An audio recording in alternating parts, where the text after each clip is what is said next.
So in the next, I don't know, 60 seconds or so, there are probably roughly 50,000 emails going to be sent across the corporate world. Oh, easily. Probably more. Right. And they're all going to contain the exact phrase, we need to think outside the box. Ugh, yes. Or let's push the envelope. Exactly. And statistically speaking, virtually 0% of those emails will result in any actual meaningful innovation. None. Yeah. Zero. It is kind of the ultimate irony of modern business. I mean, we are just absolutely obsessed with this concept of disruption, right? Yeah. But we try to conjure it up using this graveyard of exhausted, mathematically dead cliches. And, that isn't just a stylistic problem. It's actually a cognitive trap. There's this concept in cognitive science and linguistics, the Sapir-Whorf hypothesis. Right, linguistic determinism. Yeah, exactly. Yeah. So the simplified version is just this idea that the language you use fundamentally limits or expands what you are physically capable of thinking. Which is terrifying if you think about it. It really is. I mean, if you don't have the words to describe a hyper-complex visionary strategy, your brain literally cannot construct that strategy. Like, you cannot project visionary thinking if you are using, recycled mid-century geometry puzzles to describe your business model. Go box. Right, the box. It just doesn't work. Which is exactly why mastering the unspoken rules of executive networking or, optimizing your quarterly OKRs, climbing that corporate ladder, that's all merely phase one of a career. Yeah, just table stakes. Precisely. It is the baseline requirement. Phase two is what happens once you reach the top of your field and realize, well, the only meaningful challenge left is rewriting the rules of the game entirely. So welcome to the deep dive. Today, we are undertaking a very specific mission for you. We are going to completely overhaul your professional toolkit. Break it all down. Exactly. We're tearing down that tired vocabulary of boardroom brainstorming, and we're replacing it with the advanced, really high-leverage language of true creative disruption. And we've got some incredible source material for this. We do. We are pulling incredibly vivid concepts from the history of frontier exploration, the philosophy of science, the gritty reality of industrial manufacturing, and even theatrical performance. It's a wide range. It is, but by the time we are done, you won't just sound like a visionary in your next strategy meeting. Your brain will actually be primed to spot the opportunities those words describe. And to sort of restructure our cognitive architecture, I think we really should begin by looking at the physical architecture of the world. Right. The literal dirt and trees. Yeah, the historical reality of being the first person to step into the complete unknown. So let's talk about the phrase blaze a trail. I mean, we hear people called trailblazers constantly. Oh, it's everywhere. Right. It's thrown around on LinkedIn bios and press releases, usually just to describe someone who, had a moderately successful quarter. Yeah, they hit their sales target, so they're a trailblazer. Exactly. But the historical origin of this phrase is just so viscerally physical. It really forces us to visualize a very specific scenario from early frontier exploration. So imagine you're standing at the edge of a dense, ancient, completely unmapped forest. Okay, setting the scene. There is no topography to follow. The canopy completely blocks the sun, so you cannot navigate by shadows. Wow, so you're just totally blind, basically. Exactly. Every direction looks completely identical. So if you walk into that forest and somehow manage to navigate your way through to the other side, you are certainly an explorer. You survived, Right. But you did not blaze a trail. No, you just went for a really dangerous walk. The crucial distinction lies in the axe. Wait, an actual axe? An actual physical axe. To truly blaze a trail, an explorer would carry an axe and systematically cut deep, deliberate gashes into the bark of the trees as they moved forward. Oh, wow. Yeah, they would literally strip away the dark, rough outer bark to expose the stark, pale heartwood underneath. And that highly visible permanent scar on the tree that is literally called a blaze. That is so cool. So the essence of being a trailblazer isn't just about your own survival or your own discovery. No, not at all. It is an act of historical facilitation. You are altering the physical landscape to leave a permanent navigational guide for the people who will inevitably come after you. Right. It transforms individual achievement into public infrastructure. Think about how we describe historical figures, like Marie Curie, for example. Okay, yeah. A conventional summary of her life might just state that she was a brilliant mind who studied physics and chemistry, discovering polonium and radium. Which is, objectively true. But it frames her life as sort of a solitary walk through the woods, right? Like she went in, she found something, she came out. Exactly. But when historians describe her by saying she blazed a trail for women in the sciences, the semantic weight of her legacy shifts completely. Because it wasn't just about her anymore. Right. The late 19th century academic environment, particularly at places like the Sorbonne, that was not just an unmapped forest for women. It was an actively hostile, dangerous environment designed specifically to keep them out. Yeah, the institutional barriers were massive. So her dual Nobel Prizes, her relentless academic publishing, her refusal to be sidelined, those weren't just personal victories. Those were the axe marks on the trees. She proved the path was walkable. She exposed that lighter wood so that the next generation of female scientists didn't have to just wander blindly in the dark. They could just look for the marks she left behind. And doing that inherently demands a level of sacrifice, right? Yeah. Stopping to cut a blaze into a tree slows you down. Oh, that's true. It expends caloric energy. So the true trailblazer is willing to delay their own progress slightly to ensure the path remains open for the collective. Wait, I have a question about that. If the very definition of a trailblazer relies on this public utility, this idea of leaving a mark for others, does that mean private innovation doesn't really exist? Or rather, that it doesn't really matter? How do you mean? Well, like, what if a brilliant engineer writes an incredible piece of proprietary code, but just keeps it locked in a black box, entirely siloed from the rest of the team? Ah, I see. Well, in that case, they are just a brilliant explorer hoarding a map. Hoarding a map, wow. Yeah. In the context of business disruption, isolated genius rarely changes the world. The innovation only becomes disruptive when it becomes a pathway that alters how others operate. That makes total sense. If you solve a massive logistical nightmare for your supply chain, but you don't, document the process or build a framework or mentor your junior analysts on how you achieved it, well, the forest branches simply snap back into place the exact moment you retire or move to a different company. So the innovation has to become infrastructure. Exactly. That is such a vital takeaway for anyone listening right now. Look at your own day-to-day workflow. When you overcome a bottleneck, are you just quietly surviving the forest, or are you actually hacking permanent blazes into the trees for your team? But, there is a dangerous flip side to this whole romanticized vision of the frontier. Oh, what's that? Well, if you become too obsessed with swinging the axe and forging entirely new paths everywhere you go, you risk succumbing to one of the absolute most expensive cognitive biases in the corporate world. Oh, you're talking about the dreaded not invented here syndrome. Yes, exactly that. The absolute refusal to use an existing path. Which leads us to our next major concept, the pragmatist's ultimate warning. Don't reinvent the wheel. It's such a fascinating idiom because it is almost exclusively deployed in the negative. Right. Nobody ever says, let's go reinvent the wheel. Exactly. It's a linguistic guardrail. It's designed to prevent smart people from wasting immense amounts of cognitive energy out of sheer hubris. We see this constantly in tech and engineering, but honestly, it happens everywhere. Oh, in every industry, yeah. Like a massive organization realizes they have a slight inefficiency in tracking their internal expenses, right? Yeah. Instead of just licensing a widely used, heavily vetted, off-the-shelf software platform designed specifically for this task, some ambitious vice president decides, no, our company is unique. Our needs are special. Famous last words. Seriously. We are going to build a bespoke, proprietary expense tracking platform completely from scratch. And we all know what follows. It's a multi-million-dollar disaster. Every time. They spend 18 months in development, they completely drain their engineering resources, and ultimately launch a product that is infinitely clunkier, buggier, and harder to maintain than the software they could have just purchased on day one for a fraction of the cost. And why? Because they allowed ego to mask itself as innovation? They wanted to feel like inventors, so they completely ignored the fact that the underlying problem managing a ledger was solved like thousands of years ago. The pragmatist understands that creative capital is a finite resource. Mm-hmm. You only have so much bandwidth, so much budget, and so much runway to disrupt a market.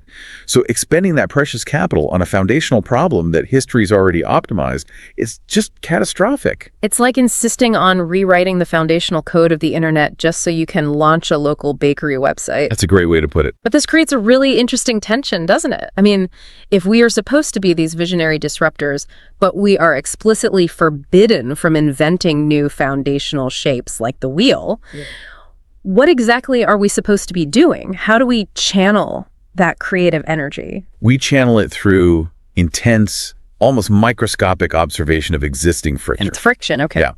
The counter strategy to reinventing the wheel is captured in that classic American philosophy, build a better mousetrap. Originating from Ralph Waldo Emerson, his famous quote, that if a man can write a better book, preach a better sermon, or make a better mousetrap than his neighbor, though he builds his house in the woods, the world will make a beaten path to his door. Exactly. And Emerson was articulating a profound truth about commercial disruption here.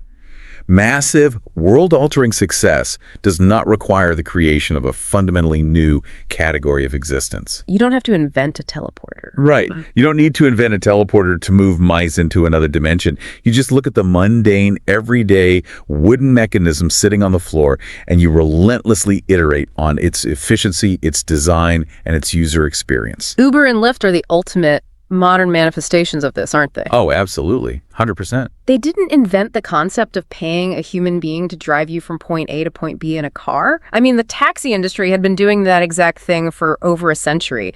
The core service, the wheel, was completely untouched. But the friction surrounding that core service was enormous. Yeah, it was awful. Standing on a street corner in the freezing rain, waving your arm around, just hoping an empty cab happened to drive by. Yeah, and the anxiety of watching the meter tick up when you're stuck in traffic. And then the profound awkwardness of the payment process at the end. Yeah. Right? Dealing with broken card readers or not having the right cash. So what they did is they mapped every single micro annoyance of the taxi experience and eliminated them one by one. Precisely. They added GPS tracking so you knew exactly when the car would arrive. They moved the payment entirely into the background via mobile infrastructure. They didn't invent transportation. They just built an infinitely better mousetrap. Consider the cordless vacuum cleaner, too. Oh, James Dyson. Right. Dyson did not invent the concept of using suction to clean a rug, but he looked at the friction. The heavy, tangled cords, the constant plugging and unplugging as you move room to room, the loss of suction from clogged bags, and he applied advanced fluid dynamics to eliminate those pain points. This shifts the burden of creativity in such a liberating way for our listeners. I mean, you don't have to lock yourself in a room with a blank whiteboard and torture yourself waiting for a completely unprecedented idea to just materialize out of nowhere. No, not at all. Your job is simply to be a hyper-aware observer of annoyance. Look at your industry. Look at the software your team uses every single day. Look at your client onboarding process. Where is the friction? Where is the cord that everyone keeps tripping over? But, let's be intellectually honest here for a second. Okay, let's... Recognizing the friction is easy. Everyone knows the cord is annoying. Right, nobody likes the cord. Exactly. Actually conceptualizing the elegant, frictionless solution, the breakthrough that transforms the heavy vacuum into a sleek, battery-powered wand that still requires a sudden leap in cognition. Right. It requires an actual biological event. Which brings us to the mechanics of inspiration. When you are staring at that clunky old mousetrap, desperately trying to figure out how to improve it, you eventually need what we call a brainwave. And we use the word brainwave very deliberately here, completely discarding that juvenile imagery of a light bulb moment. Yeah, light bulb moment implies a switch being flipped by some external force. It feels kind of cartoonish. It does, but brainwave grounds the phenomenon in actual neuroscience because it refers to the electrical impulses in the human brain, right? Yes. The rhythmic, synchronized firing of millions of neurons communicating across different regions of the cerebral cortex. So when we are intensely focused on a complex professional problem, staring at a spreadsheet, or analyzing a broken piece of code, or sitting in a high-pressure strategy, meeting what's happening in our brains. Our brains are typically operating in beta waves. This is a state of active, analytical, highly focused concentration. But beta waves, by their very nature, are constrained, right? Exactly. They're logical. They follow the existing rules of the game. If you're trying to solve a problem that requires a completely new approach, staring harder at the screen in a beta state is actually counterproductive. You're just digging a deeper hole. They're just driving deeper into the rut, yeah. Which is why the breakthrough, the true brilliant brainwave, almost never happens at the desk. So true. The brainwave strikes when a marketing director has been deadlocked on a campaign strategy for 6 weeks, finally gives up for the day, and goes for a 5-mile run. Or when a software engineer walks away from a catastrophic server error to just go take a long, hot shower. Yes. The juxtaposition between the massive scale of the professional problem and the utterly mundane environment of the solution is staggering. It really is. Why the shower? Why the run? It is a phenomenon known as transient hypofrontality. It's transient hypofrontality. Okay. When you engage in a rhythmic, habitual physical activity that doesn't require conscious thought, like washing your hair or jogging, the analytical, highly critical part of your brain, the prefrontal cortex, essentially powers down. It relaxes its grip. The guard falls asleep at the gate. Precisely. And in that relaxed state, your brain shifts into alpha or even theta waves. The default mode network activates. Oh, wow. Suddenly, disparate regions of your brain that normally don't speak to each other begin to communicate. The subconscious, which has been quietly processing all the data you fed it while you were staring at the screen, makes a massive lateral connection. And the electrical synchronization spikes. That is the brainwave. It's basically the cognitive equivalent of realizing you can't force a jammed door open by pushing harder. You have to step back, release the tension, and realize the door actually pulls outward. That is a perfect analogy. Right. But having the brainwave is merely internal. Yeah. Right? It is a private electrical storm. Right. Nobody else can see it. The defining characteristic of a true visionary is what they do the moment they step out of the shower. They take that incredibly fragile, terrifyingly unique idea, and they use it to violently break the mold. This is one of the most powerful, aggressive metaphors in our entire linguistic toolkit today. And it comes directly from the heat and danger of industrial manufacturing and classical sculpture. To really understand the weight of this idiom, you have to visualize the lost wax casting process. Okay, take us there. So an artist spends months carving an exquisite, highly detailed sculpture out of wax or clay. They want to immortalize this piece in solid bronze. So they build a rigid shell around the original, carving a heavy, thick casing made of plaster or sand. This is the mold. Right. They bake it, the original wax melts out, and they are left with a hollow negative space. Exactly. Then they pour in molten bronze at like 2,000 degrees Fahrenheit. The metal cools, it hardens, and it assumes the exact shape dictated by the internal cavity. Now, if the objective is mass production, if this is just a factory churning out identical ornaments, the mold is carefully designed to be opened, emptied, and reused indefinitely. Because the mold enforces conformity. It guarantees that the 1,000th piece looks exactly like the first. But if the artist wants to declare that this specific bronze statue is a singular, unrepeatable masterpiece, they do something radical. They do. Once the bronze has cooled, they take a hammer and they shatter the rigid plaster shell. They violently destroy the template. They break the mold. And idiomatically, this represents the total deliberate destruction of traditional structures and expectations.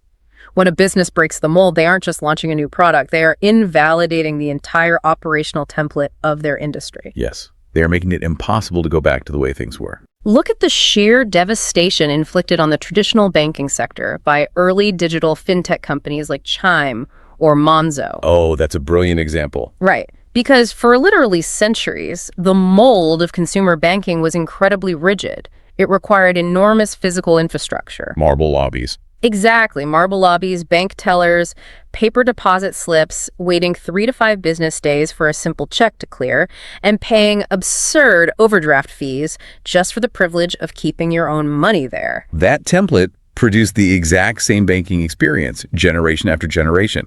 It was slow, it was formal, and it was entirely tilted in favor of the institution. Then the brainwave hits. The fintech founders realize that in a world of smartphones, a bank doesn't need to be a physical place, it just needs to be a secure database. Right, so they launch app-only platforms. Instant loan approvals based on alternative algorithms. Yeah. No overdraft fees, real-time notifications the millisecond a transaction occurs. They didn't just build a better bank, they smashed the plaster shell.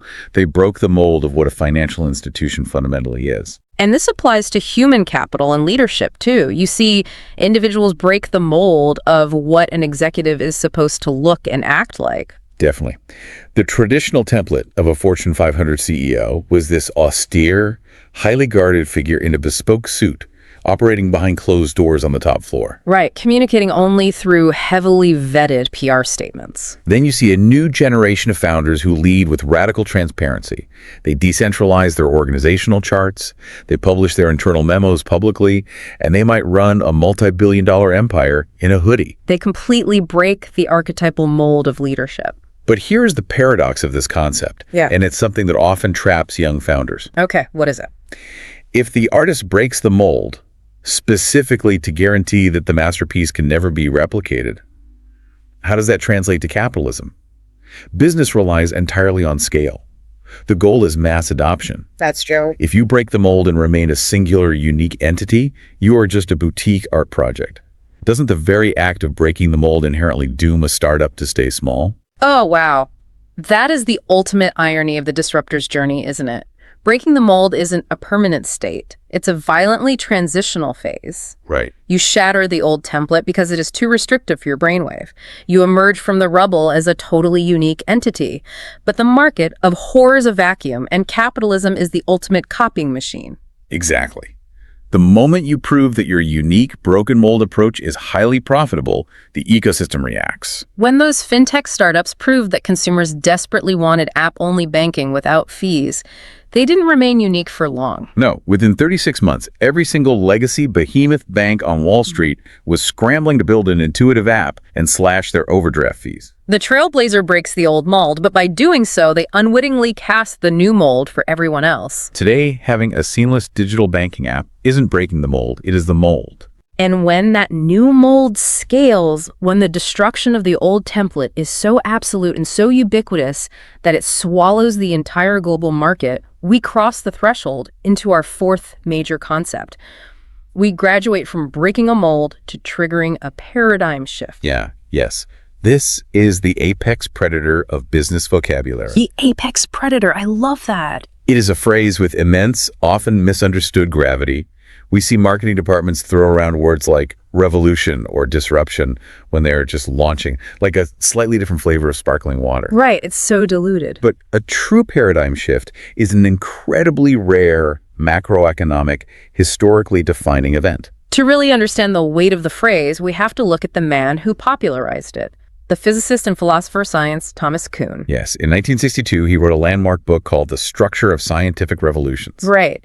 And Kuhn argued against the traditional view that science progresses in a steady, linear, cumulative way, just sort of adding brick after brick to a wall of knowledge. Instead, he proposed that science operates under a paradigm. And a paradigm is a deeply entrenched, universally accepted worldview. It is the fundamental set of assumptions, theories, and rules that an entire community uses to understand reality. And as long as everyone operates within that paradigm, they are just doing what Kuhn called normal science. They are just solving puzzles within the existing framework. But if an anomaly pops up a piece of data that doesn't fit the paradigm, the community usually ignores it or twists the data to force it to fit. Because abandoning a paradigm is psychologically agonizing. It means admitting that everything you have built your career on is fundamentally flawed. The quintessential historical example of this is the Copernican revolution. For over 1,000 years, the absolute, unquestioned paradigm of human existence was the Ptolemaic geocentric model. The Earth was stationary at the center of the universe. Yes, and the sun, the moon, and the stars all orbited around us. That wasn't just an astronomical theory, though. It was the scaffolding of human reality. It dictated navigation, theology, philosophy, and mathematics. But as telescopes improved, astronomers kept noticing that the planets in the sky were doing weird things. They seemed to move backwards sometimes. Right, the retrograde motion? Exactly. So to make these anomalies fit the geocentric paradigm, astronomers invented insanely complex mathematical workarounds called epicycles, basically. Planets doing little loop-the-loops in their orbits to justify why the Earth was still the center. They were patching a dying paradigm. Yes. And then Copernicus and later Galileo proposed the heliocentric model. The sun is at the center, the Earth is just another rock orbiting it. That wasn't just a new piece of data. It was a paradigm shift. It completely vaporized the underlying assumptions of reality. It required the entire human race to look at the exact same sky they had looked at for millennia and understand it in a totally different, vastly more accurate way. So when we borrow this massive, heavy scientific concept and apply it to modern business, we cannot use it lightly. Yeah. A paradigm shift in commerce is not a trend. No, a trend is low-rise jeans making a comeback. Right. A paradigm shift is a fundamental rewiring of human behavior and economic architecture. The transition from physical retail to global e-commerce is a perfect modern equivalent. Before Amazon and Web 2.0, the paradigm of consumption was rooted in physical geography and localized scarcity. If you wanted a good, you had to physically transport your body to a brick-and-mortar location where that good was stored. Exchange physical paper currency. And manually carry the item back to your home. That was the absolute law of shopping. And e-commerce didn't just iterate on that, it shattered the underlying assumption. The new paradigm became, you touch a piece of illuminated glass in your pocket from your couch, money transfers invisibly through the ether, and the global supply chain physically manifests the object at your doorstep within 24 hours. It entirely decoupled consumption from physical geography. We can look further back to an even more profound shift, the invention of the Gutenberg printing press. Oh, absolutely. The pre-Gutenberg paradigm of information was absolute scarcity and elite control. Knowledge was locked in delicate, hand-transcribed manuscripts that took months to copy. A book was as expensive as a farm. Information was hoarded by the church and the aristocracy. The printing press initiated a paradigm shift toward information abundance.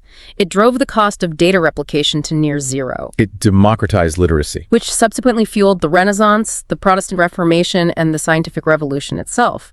The entire trajectory of the human species pivoted because the underlying mechanism of data transfer shifted. This is where the theory really has to meet reality for you, our listener. You have to be ruthlessly objective about your own industry. Are you operating in a dying paradigm?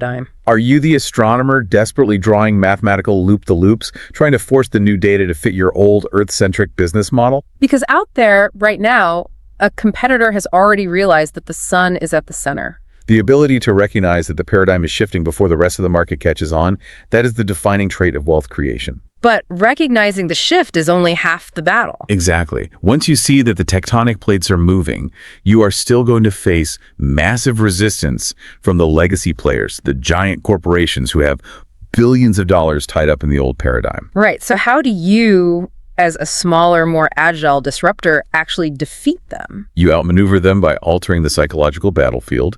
You employ our next strategic concept, drawn from the world of narrative and theatrical performance. You have to flip the script. I love how deeply varied this vocabulary is. We've navigated the frontier forest, we've stood in the heat of the bronze foundry, we've debated astrophysics, and now we are standing on a stage. In traditional theater or film, a script dictates exactly how a scene will unfold. It assigns roles. It establishes the power dynamic. Okay, so in the script of corporate competition, the prevailing narrative usually dictates that the massive, highly capitalized incumbent, the Goliath, will easily crush the scrappy, underfunded startup, the David. Right. The incumbent has the market share, the lobbying power, the brand recognition, and the war chest. The startup is supposed to bleed out in a price war. That is the expected outcome. But to flip the script means you refuse to read your assigned lines. You execute a move so wildly asymmetric and unexpected that it entirely reverses the narrative, taking the dominant player completely by surprise and turning their massive size into a liability. It is the essence of asymmetric business warfare. Consider the rise of freemium SaaS software as a service models competing against legacy enterprise software giants. The old script, the one the giant corporations wrote and forced everyone to play by, dictated that powerful software costs thousands of dollars per license. Yes, and the giant had a massive sales force traveling the country, taking executives out to expensive steak dinners to close multi-million-dollar, multi-year contracts. If a startup tries to play by that script, they die. They don't have the budget for the steak dinners, they don't have the hundreds of salespeople. So they flip the script. They bypass the executives entirely and go straight to the end user. They offer the core software application completely for free. Which is a devastating narrative reversal. It really is. The legacy giant's entire revenue model is built on artificial scarcity and high-cost licenses. Their board of directors cannot computationally fathom giving the product away for $0. It paralyzes them. Meanwhile, the startup's free software spreads like a virus through the lower levels of the target company. The graphic designers, the lower-level coders, the project managers, they all start using the free tool because it's better and it costs nothing. And by the time the executives at the top realize what is happening, their entire workforce is already dependent on the startup's ecosystem. And that is when the startup finally charges not for the software itself, but for the enterprise-level security, the premium support, and the administrative controls the executives need. They flipped the script on the pricing model, neutralized the giant sales force, and captured the market from the bottom up. We see this in mergers and acquisitions too, don't we? Oh, all the time. The established narrative assumes the big fish always eats the small fish. But occasionally, a smaller, highly aggressive agency will identify a moment of vulnerability in a bloated legacy competitor, perhaps a plummeting stock price due to a scandal or a failed product launch, and they will secure leveraged financing to execute a hostile takeover of the much larger entity. It shatters the psychological expectations of the market. The prey suddenly swallows the predator. And whether you are flipping the script on a giant corporation, breaking the mold of your industry, waiting for a brainwave in the shower, or blazing a trail through an unmapped forest, the individuals who pull this off all share one unifying, measurable characteristic. Yes. It is the final concept in our toolkit, and perhaps the most important. They're consistently ahead of the curve. It sounds like a casual compliment, but like brainwave, it has a very rigid mathematical origin. Yeah. It comes directly from statistics, specifically the Gaussian distribution, better known as the bell curve. Right. If you visualize the bell curve on a graph, charting the adoption of a new technology or a new idea over time, the massive swollen hump right in the middle represents the vast majority of the population. The average, the status quo. Exactly. The people sitting in the middle of the bell curve are inherently risk-averse. They only adopt a new paradigm when it has been completely de-risked. They're the companies that finally move their data to the cloud a decade after the cloud was invented, only because it's now more dangerous not to. But the true innovators, the visionaries, do not sit in the middle. They occupy the extreme, narrow left-hand tail of the distribution. They exist far ahead of the massive hump. They are literally ahead of the curve. It implies a temporal advantage. It means you are operating in the future, predicting the trajectory of the market long before the majority even realizes the market is moving. Think about the massive automotive and energy companies that began investing billions in battery technology and renewable infrastructure 15 years ago. At the time, the people sitting comfortably in the middle of the curve, the legacy oil executives, mocked them. It seemed like an absurd waste of capital to invest in electric vehicles when combustion engines were so profitable. But the companies making those investments were reading the faint signals of the impending paradigm shift. They endured the mockery, absorbed the upfront costs, and positioned themselves at the very beginning of the timeline. So when the paradigm shift actually hit the mainstream, when government started mandating emission reductions and consumer sentiment flipped, those early investors were already light years ahead. They had a 10-year head start on the underlying technology. They blazed a trail precisely because they had the foresight to stay ahead of the curve. But I want to demystify this for a second. Yeah, I do. Because when we talk about investing billions in unproven tech, we tend to mythologize these innovators. We treat them like oracles who have this magical, innate psychic ability to just see the future. We assume being ahead of the curve is a genetic gift. You either have the vision or you don't. But is that actually true? It is the most dangerous myth in business. Really? Being ahead of the curve is almost never the result of magical clairvoyance. It is the result of relentless, unglamorous, highly disciplined data consumption. Yes. You have to build the database. Exactly. You don't magically predict the future.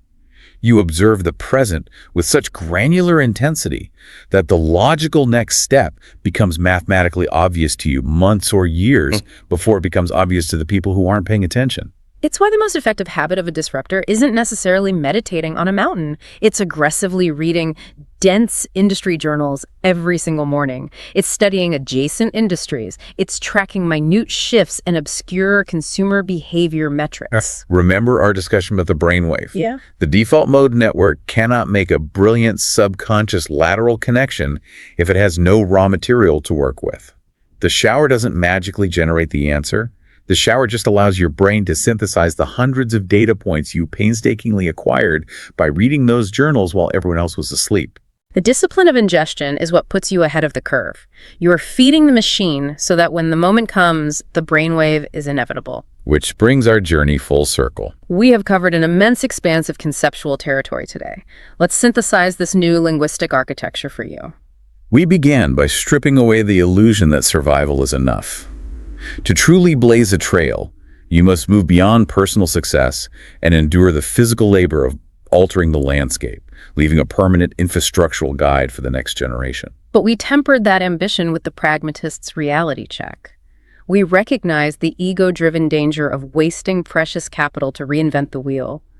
We learned that true disruption often looks like an intense obsession with everyday friction, allowing us to build a better mousetrap through flawless execution and elimination of annoyance. We explored the biology of inspiration, learning how to step away from the blinding focus of beta waves, allowing our subconscious to trigger a sudden electrical brainwave. And we learned that the visionary takes that fragile idea and uses it to violently break the mold, shattering the traditional plaster templates and ensuring the old ways of operating are permanently destroyed. We scaled that destruction up to the macroeconomic level, learning to identify the agonizing historical moments when the underlying rules of reality rewrite themselves, triggering a massive paradigm shift. And finally, we learned how to survive that shift by engaging in asymmetric narrative warfare, learning to flip the script on massive incumbents, all fueled by the daily unglamorous discipline of staying relentlessly ahead of the curve. By internalizing this specific vocabulary, you have entirely upgraded your operating system. You are no longer constrained by the tired geometry of thinking outside the box. You now possess the high-leverage language required to actually articulate and therefore execute true disruption. But this entire deep dive is utterly useless if you do not apply it. So your call to action is immediate. Tomorrow morning, when you log into your first meeting, actively monitor the words leaving your mouth. If you catch yourself reaching for a cliche, stop. Demand more of your intellect. Stop trying to reinvent the wheel. Look around your desk for the friction in the mousetrap. Look for the anomalies that signal the paradigm is breaking. And as you implement this, I want to leave you with one final lingering provocation to mull over, a thought that returns us directly to the Sapir-Whorf hypothesis we opened with. This is the crux of the entire exercise. We have spent this deep dive exploring how to use this advanced vocabulary to communicate your ideas more powerfully to others, to command the room. But consider the internal mechanism. Does this language merely act as a megaphone for the thoughts you already possess? Or does the conscious daily enforcement of this vocabulary actually rewire the neural pathways of your brain? If you absolutely forbid yourself from ever saying, I have a new idea, and instead force your brain to constantly answer the question, how do we flip the script? Does the sheer theatrical aggression of that phrasing physically train your subconscious to spot vulnerabilities in your competitors that you would have otherwise been completely blind to? Does the word create the weapon? The next time you find yourself sitting in that stale boardroom staring at an impossible problem, don't just reach for a tired phrase. Reach for an axe. Expose the heartwood, and let's see what kind of trail you can blaze. Thanks for diving deep with us. So, I want you to picture something for a second. Just imagine you're holding a genuinely revolutionary idea right there in the palm of your hand. Okay. Like, it's perfect, right? It's pristine. It is that mythical light bulb moment that we've all been conditioned to revere. Oh, absolutely. We see it in movies all the time. Right. The clouds part, the chorus sings, and suddenly the protagonist has this answer that just changes the world. We've totally been sold this highly romanticized version of innovation where the brilliant idea is, the finish line. Yeah, the finish line. Yeah. When in reality, But here's the uncomfortable truth. Having the idea is actually the easy part. really is. What if that pristine light bulb you're holding is just the very first incredibly fragile step onto an absolute battlefield? I mean, it is the ultimate illusion of modern business culture. We Yeah. throw parades for the spark of genius, but we completely gloss over the grueling, often brutal marathon that comes immediately after. Exactly. Society, at a fundamental structural level, does not naturally embrace radical change. No, not at all. We are wired to resist it. Human beings and the markets they create optimize for predictability. So when you introduce something genuinely disruptive, you are threatening that predictability. Which is exactly what we're unpacking today in this deep dive. We have this fascinating stack of source material in front of us. It's this masterclass breakdown of the specific English vocabulary of radical disruption and innovation mastery. It's a great collection of concepts. It really is. But the mission of our deep dive today isn't to just hand you a glossary of corporate buzzwords. That'd be boring. Right. We are going to decode the specific language of innovation to understand the very real, very messy psychology of change. Like, we're looking at the mindset required to force a stubborn, status quo-loving world to actually accept the future. And doing that requires a fundamental reframing of how we view the life cycle of an idea. Our source material lays this out perfectly with what we can call the 1090 rule of innovation. The 1090 rule. Yeah. The premise is stark. Having a revolutionary idea is only 10% of the battle. The other 90% is the agonizing, politically complex, and exhausting work of convincing the world to adopt it. The 10-90 rule. Let's break that down because I think it fundamentally challenges how companies allocate their resources. When I read this, I immediately thought about building one of those intricate ships inside a glass bottle. Oh, that's a good analogy. Right. The idea itself, that initial 10%, is the beautiful, fully realized ship. You can see it in your mind, every mast, every sail, perfectly constructed. Sure. But the 90% is the agonizing process of trying to get that entire massive structure through the tiny, narrow neck of public acceptance. You're using long tweezers, your hands are shaking, you are sweating. Things are snapping off. Exactly. Things are snapping off, and everyone standing around watching is telling you it's a massive waste of time and physically impossible. That analogy captures the mechanics of the struggle perfectly. I mean, the neck of that bottle represents the established norms. It represents the traditionalists, the entrenched financial interests, the regulatory bodies, and just the skeptics in general. When we look at the vocabulary we're analyzing today, the most striking element is how physically intense the language is. It's aggressive. It is violent, it is kinetic, and it implies heavy resistance. True innovation creates profound friction. When you attempt to change how an entire industry operates, the people who benefit from the current system are not going to step aside and applaud your brilliance. They're really not. They're going to leverage every resource they have to fight back and maintain their dominance. Which means the innovator has to be prepared for a war of attrition. But before the battle actually begins, every innovation starts in a place of complete peace. Yes. The source material outlines this initial phase, describing a psychological environment that has to exist before the idea faces the gravity of the market. They call it blue sky thinking. Right. And in strategic context, blue sky thinking refers to a highly specific phase of brainstorming that is completely unconstrained by budgets, current technology, regulatory hurdles, or practical limitations. Just totally open. Exactly. It is the purest form of creative dreaming, engineered to bypass our natural instinct for risk aversion. The source gives a classic example of this. It's like a product team sitting around a table, and the directive is, if money were no object, how would we completely redesign this product? Right. Now, I have to push back here for a second because my corporate jargon alarm is ringing incredibly loud. Oh, I'm sure it is. Is this not just a rebranding of thinking outside the box? Because if so, I feel like we've been hearing that exact mandate in boardrooms for 40 years, and it usually results in a whiteboard full of impossible ideas that get thrown in the trash the next morning. I completely understand the skepticism, but there is a crucial architectural difference between those two concepts. And the source actually explicitly dismisses thinking outside the box as a defunct cliche. Oh, really? Yeah. Think about the underlying psychology of the metaphor. Even when you are thinking outside the box, you are still acknowledging the existence of the box. That's true. The limitation is still the central reference point for your creativity. You're defining your ideas by their proximity to the established constraints. Blue sky thinking completely removes the box from the equation. So it's not just about stepping outside the perimeter. It's about pretending the perimeter was never built in the first place. Precisely. Let's look at the meteorological metaphor. When you look up at a cloudless blue sky, there are no borders. Just open space? There are no walls. There is no point of reference to tell you where the sky ends. That sensation of infinite, unencumbered space is exactly what a research and development team needs psychologically before they start designing. Because if they don't have that... If you introduce constraints too early, if the lead engineer starts talking about supply chain bottlenecks in hour one of ideation, you trigger the team's analytical, critical faculties. You crush the revolutionary idea before it has a chance to form its own internal logic. Okay, but practically speaking, how do you prevent a blue sky session from just becoming subsidized corporate daydreaming? That's the challenge. Because if we ignore the budget, aren't we just wasting time designing products we literally can't afford to build? Well, that is the danger of executing it poorly. But the mechanism of blue sky thinking isn't about ignoring reality forever. It is about decoupling ideation from execution. Decoupling, okay.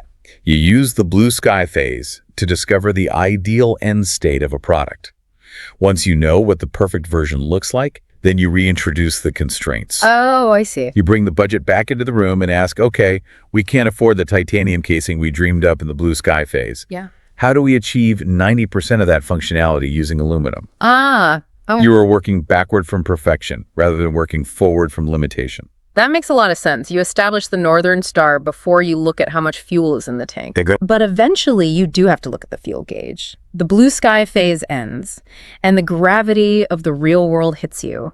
You realize that your beautiful, unconstrained idea cannot survive under the current laws of the industry. It just won't work out there. Right. The established protocols simply won't accommodate it. And this is where the language in our source material turns incredibly aggressive, moving into what we could call the violent break from reality. Yes, this is where we encounter the phrase, to tear up the rulebook. It is a definitive, uncompromising posture. To tear up the rulebook, it implies a total abandonment of traditional accepted methods in favor of something radical. But if we dig into the mechanics of this, every single industry on the planet has a metaphorical manual. Right, a way of doing things. Yeah, a set of established rules, best practices, historical precedents, and unwritten codes of conduct that dictate exactly how things should be done. And those rule books exist for a reason. I mean, They represent decades of trial and error, institutional memory, and risk mitigation. They are designed to keep the company safe and operational. But they are also the primary mechanism of stagnation. To genuinely innovate, you cannot just edit a few paragraphs in that manual. You can't add an appendix. No. You must physically, systematically rip those pages to shreds and render the old doctrine obsolete. It's a demolition project, not a revision. Precisely. And the source provides a very striking example of this. It outlines a scenario where a new director is brought into a struggling company. She doesn't just tweak the existing marketing strategy. Right. She doesn't restructure the reporting lines. She completely tears up the rule book and fires the entire legacy advertising agency that the company has used for 20 years. Which is huge. Yeah, that is a massive systemic shock to the corporate nervous system. It is a profound shock, and it is almost always met with internal panic. But let's analyze why that level of demolition is sometimes mechanically necessary. Companies suffer from sunk cost fallacies and institutional inertia. If that new director had kept the legacy agency, but asked them for, fresh ideas, the agency would have inevitably fallen back on their established neural pathways. They just do what they know. Exactly. They would have produced a slightly shinier version of the same failing strategy.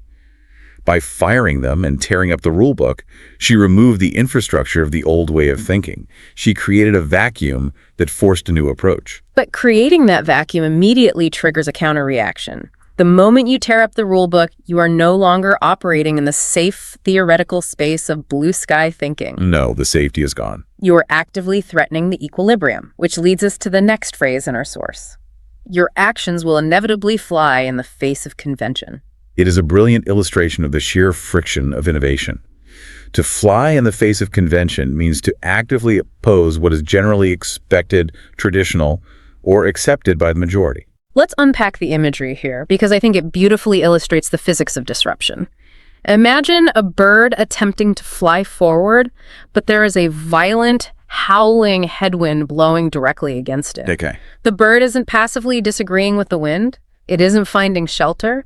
It is actively expending massive amounts of kinetic energy just to push through the resistance. It is an act of supreme, exhausting defiance. The headwind in this metaphor is the established industry consensus. It is the board of directors, the industry analysts, the regulatory bodies, and sometimes even the customer base, all pushing back to maintain the current equilibrium. Wow. When you introduce a disruptive model, that consensus actively fights your forward momentum. And the source provides a highly practical, modern example of this exact friction.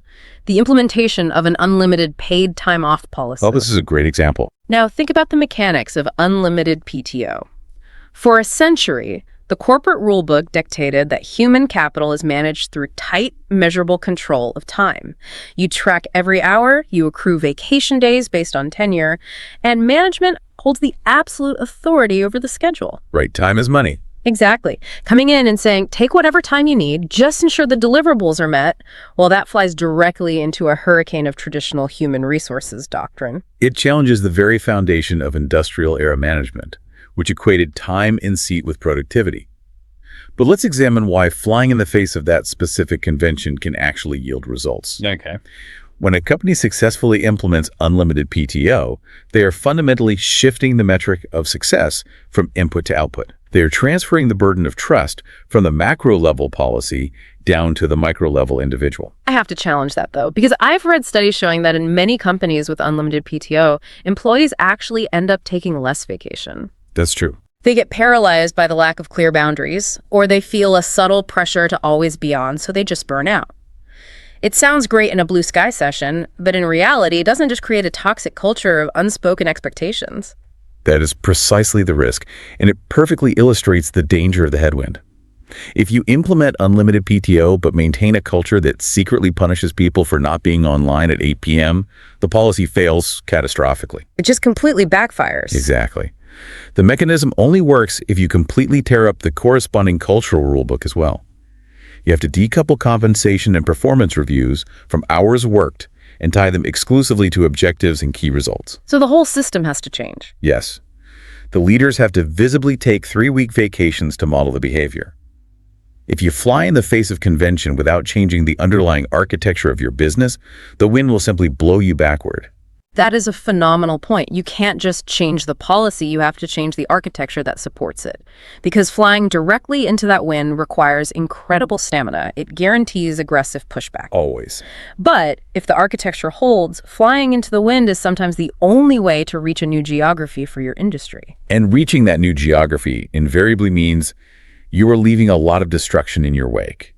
When you disrupt an industry, you are not operating in a vacuum. Right. You aren't just making a clever strategic choice for your own bottom line. You are actively dismantling someone else's very comfortable, highly profitable setup. You are inflicting collateral damage on the incumbents. Welcome to the fallout and the friction. The source introduces a brilliant 19th century agrarian metaphor to describe this systemic destruction, upsetting the apple cart. It is a phrase that describes the disruption of a stable situation, typically resulting in significant trouble or financial loss for those who are benefiting from the old system. The imagery is evocative and incredibly precise. Just picture an agrarian market in the 1800s.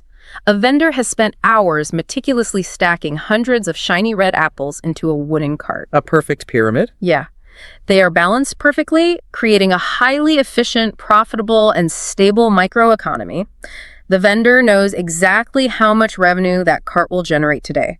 And then a competitor comes along and doesn't just try to sell better apples next door. No. They physically shove the entire cart over. And we need to focus on the word upset here, functioning in its older mechanical sense to overturn, capsize, or invert completely. Right. It's total inversion. The cart crashes into the mud. The apples scatter uncontrollably down the street. The meticulously balanced system is utterly ruined in a matter of seconds. The vendor is furious because their entire mechanism for survival has just been destroyed. What is vital to understand here is the systemic nature of the phrase. When you upset the apple cart in a modern business context, you are destroying an entire economic ecosystem that real people, corporations, and supply chains rely on to maintain their power and revenue. It's devastating. It is. The source highlights a flawless modern equivalent of this, the way streaming services dismantled the traditional cable television networks. Oh man, the cable networks were the ultimate vendors with perfectly stacked apples. For decades, they operated a fiercely protected, monopolistic ecosystem. They owned everything. They had the physical infrastructure, like the literal cables running into your home. Yeah. They had the forced bundling economics, where you had to pay for 70 channels you didn't watch just to get the 3 you did.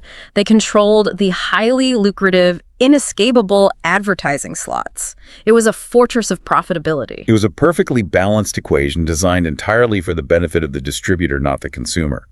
The barrier to entry for any competitor was astronomical because you had to lay your own copper wire across the country. Which nobody could do. Right. But then the streaming model arrived. And the brilliance of streaming was that it didn't try to build a better cable company. It didn't ask to place a few of its own apples on the existing cart. It shoved the cart into the dirt by circumventing the infrastructure entirely. Exactly. Streaming weaponized the internet, an infrastructure that the cable companies themselves often provided to deliver content directly to the consumer on demand.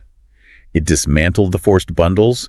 It removed the linear advertising model. It's wild to think about. The economic foundation of the cable industry relied on scarcity and control of distribution.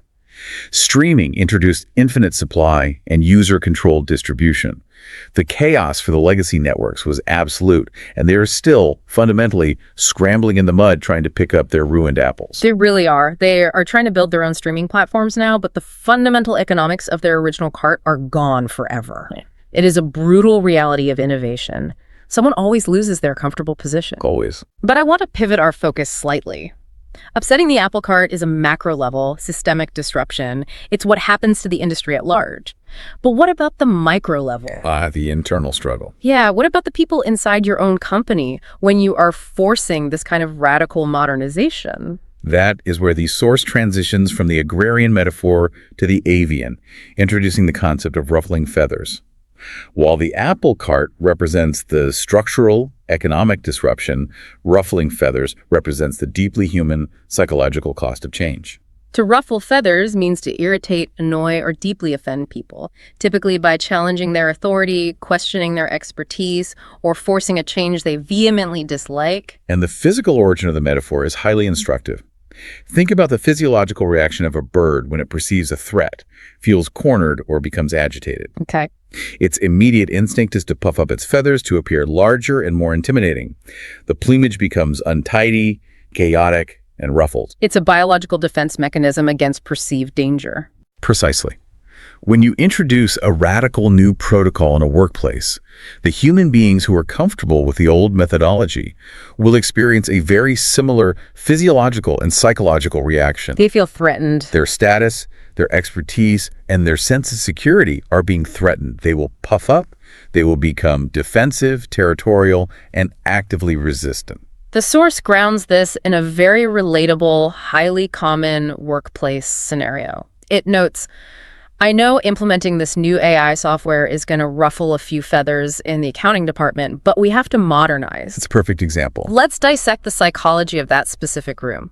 You have a team of senior accountants who have utilized the exact same proprietary spreadsheet system for 15 years. They know every shortcut.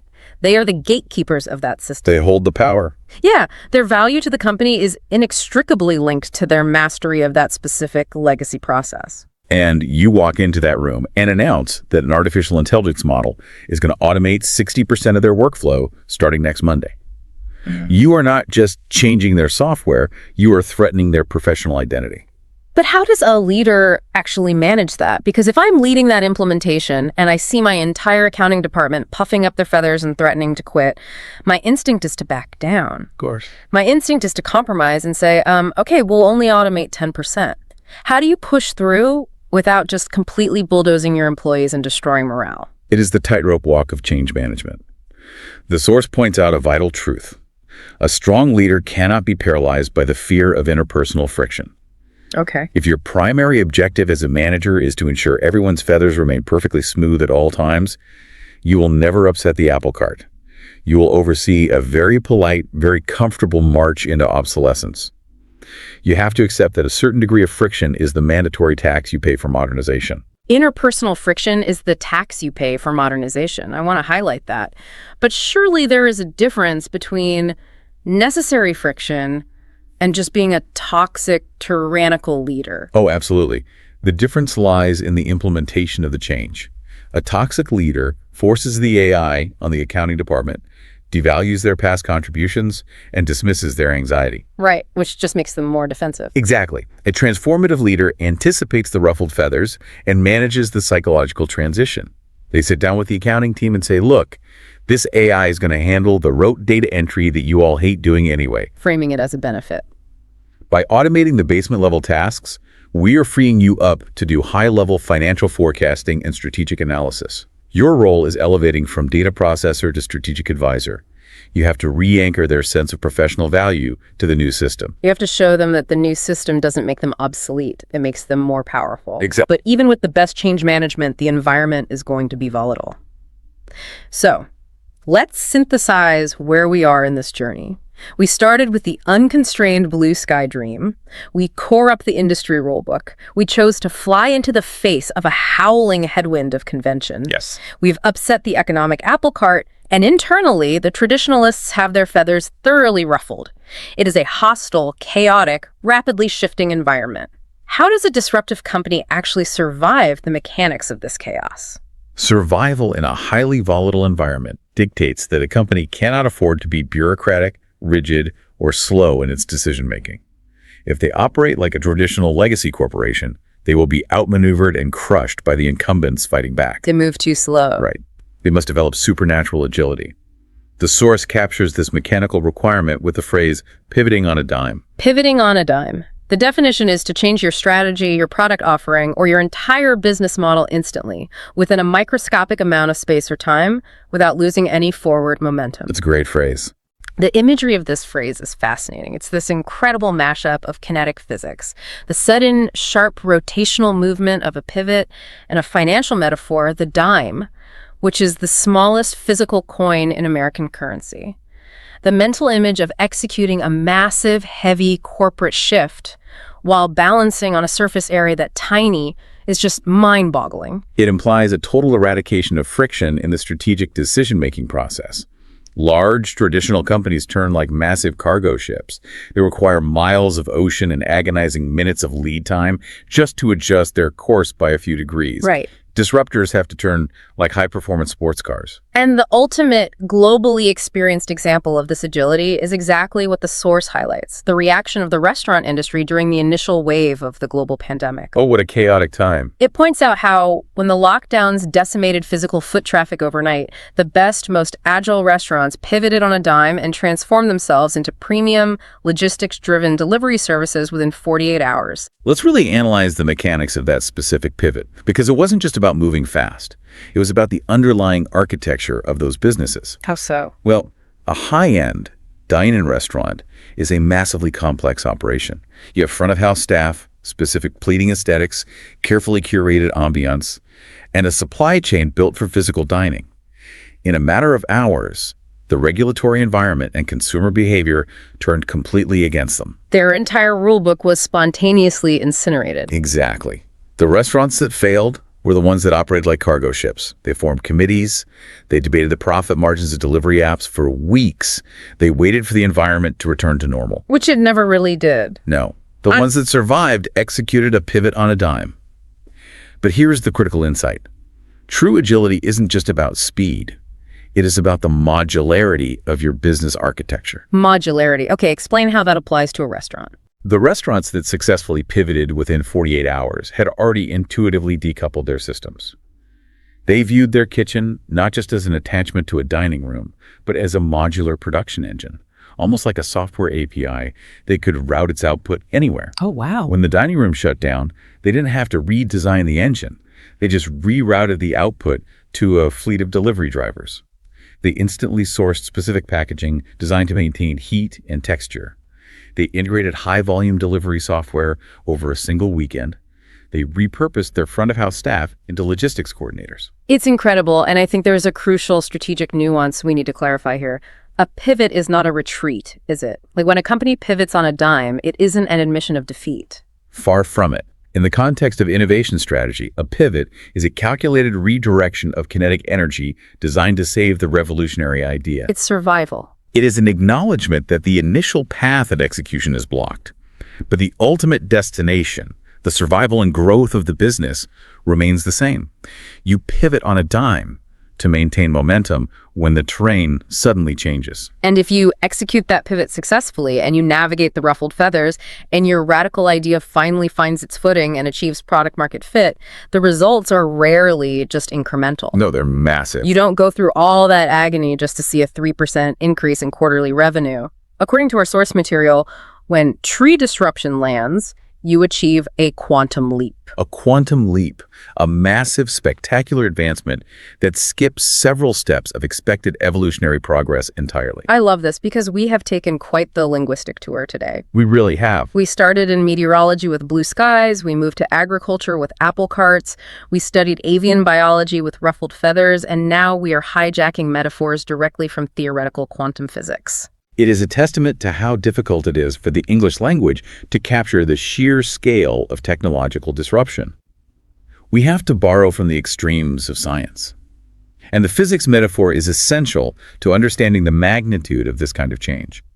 Walk us through the physics of it, because the popular usage of this phrase sometimes dilutes its actual meaning. Like, people use it for everything. They do. In classical Newtonian physics, movement is continuous and linear.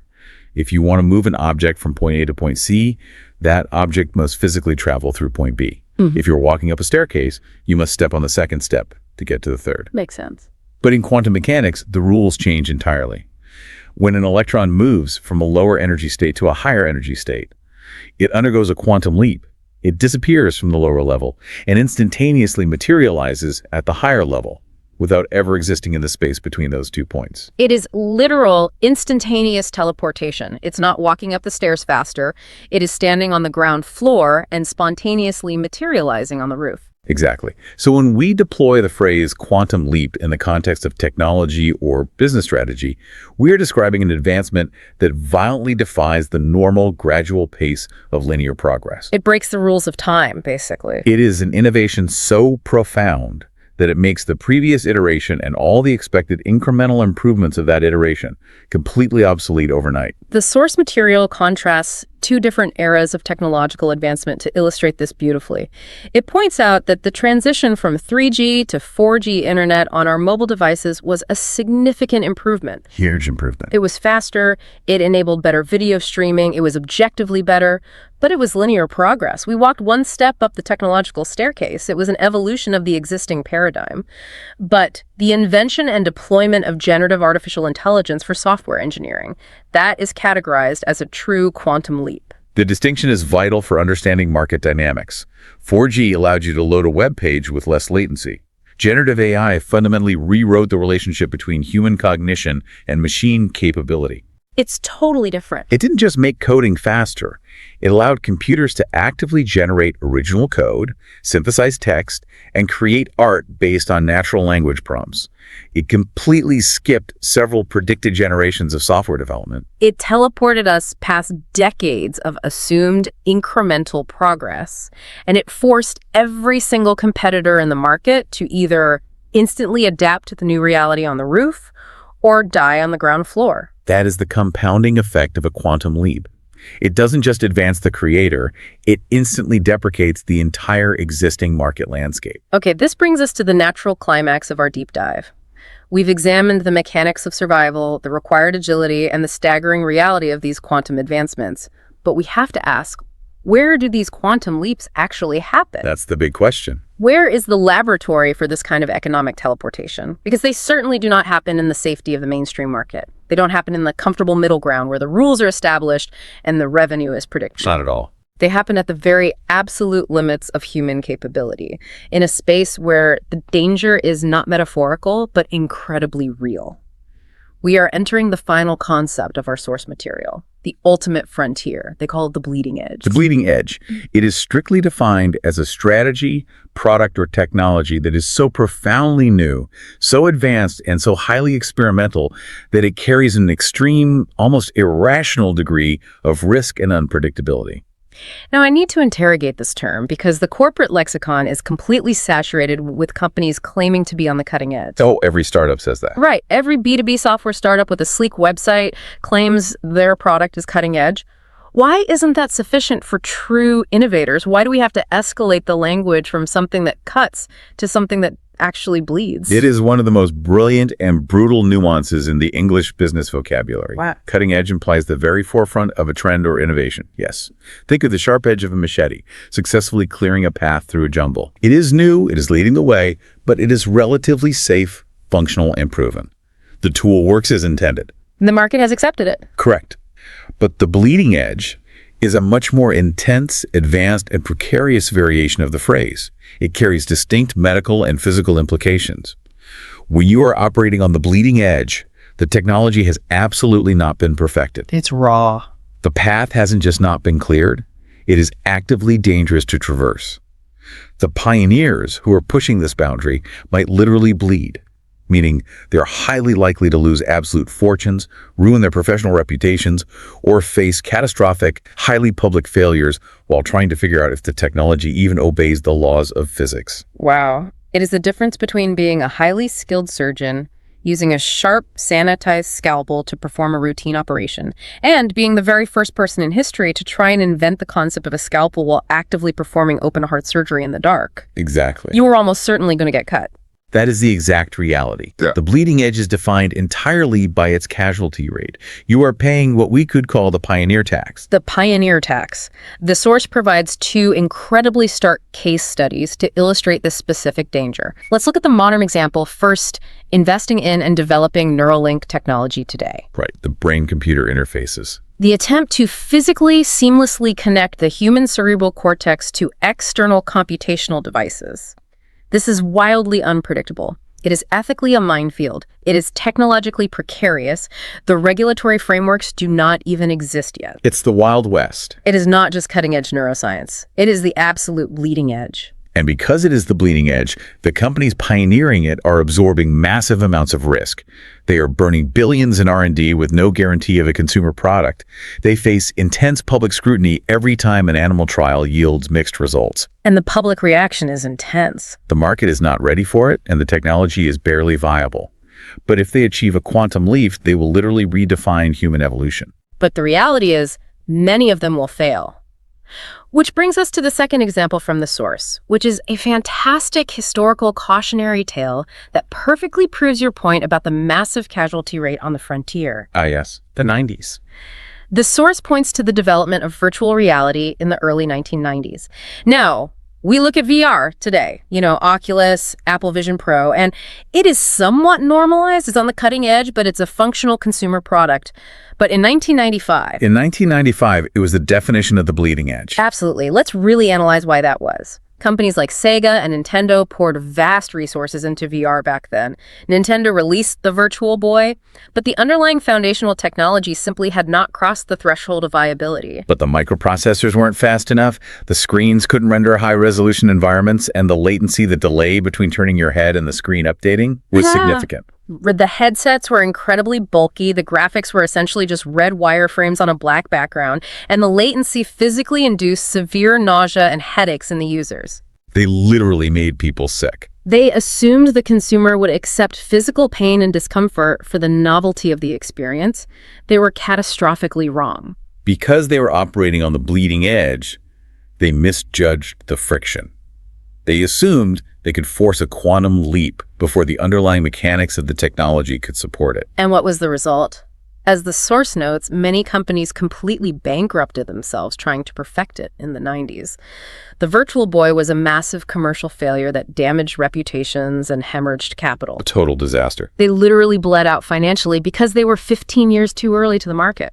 They took the arrows, they paid the massive pioneer tax so that the next generation of engineers could look at their failures, wait for processing power to catch up, and eventually succeed decades later. Which brings this entire conversation back full circle to the myth of the light bulb moment you mentioned at the very beginning. Yes, the pristine, perfect idea. The executives at Nintendo in 1990 who conceptualized virtual reality had the light bulb moment. The idea was brilliant. It really was. But they are the ones who suffered through the 90% of the battle, trying to force it into reality before the world and the technology was ready. Operating on the bleeding edge requires an immense, almost irrational level of bravery, because going in that you might just be laying the groundwork for someone else's future success. It is incredibly sobering. So let's take a breath and recap the massive psychological and strategic journey we have just taken through this specific vocabulary. It's been a long journey. We started in the infinite, limitless piece of blue sky thinking, intentionally decoupling our ideation from the constraints of reality. From there, we had to violently tear up the rule book of our established industry and make the exhausting choice to fly directly into the face of a howling headwind of convention and tradition. And we accepted the systemic chaos of upsetting the economic apple cart, understanding that our innovation was actively dismantling a comfortable ecosystem that others relied upon. We dealt with the micro-level, human, emotional cost of ruffling feathers, realizing that interpersonal friction is the mandatory tax for modernization. We analyzed how to survive that backlash by building modular architecture that allows us to pivot on a dime with total agility. All in the hopes of bypassing linear evolution and achieving a massive, teleporting quantum leap. And finally, we realize that all of this magic, danger, and disruption happens exclusively out on the bleeding edge, where the casualty rate is massive, the risks are catastrophic, but the rewards literally change the trajectory of the world. It is a comprehensive, brutally honest roadmap of disruption. And I think the ultimate takeaway for you, the listener, goes far beyond just memorizing these definitions. Absolutely. The source material makes a very specific core promise. Mastering and deploying this specific language actually transforms how you are perceived within your professional ecosystem. It literally changes your professional identity. Exactly. If you can naturally inject this vocabulary into your boardroom pitches, your strategic planning sessions, or your high-level workplace negotiations, you subtly but powerfully shift how others view your capabilities. They see you differently. You stop sounding like a mere operational employee trying to manage daily tasks, and you start sounding like a visionary trailblazer who fundamentally understands the complex architecture of change. You sound like someone who knows exactly how to navigate the messy, painful 90% of the battle. And that leaves us with a final, highly provocative thought to mull over, drawn directly from the ultimate implications of our source material. I love this question. We want you to stop and reflect on your own professional life right now. Look at your current career trajectory, the culture of your daily environment, and your own internal risk tolerance. Be honest with yourself. Do you fundamentally prefer the comfort of a stable environment? Most people do. Do you prefer keeping the apples perfectly stacked on the cart, avoiding the headwind, and enjoying the safety of the established rulebook? There is no shame in that stability, honestly. It is how 99% of the economy functions. True, or are you someone who only truly feels alive and engaged when you are operating out on the bleeding edge? Are you willing to risk spectacular public failure, ruffle the feathers of your peers, and upset the entire industry just for the chance to build a radically better mousetrap? It is the hardest, most defining question an innovator ever has to answer. Because structurally and psychologically, you cannot have both. You really can't. You have to decide what to do with that fragile idea in your hands. Because having a light bulb moment is easy. It's what you do when the world tries to smash it. That's what defines you.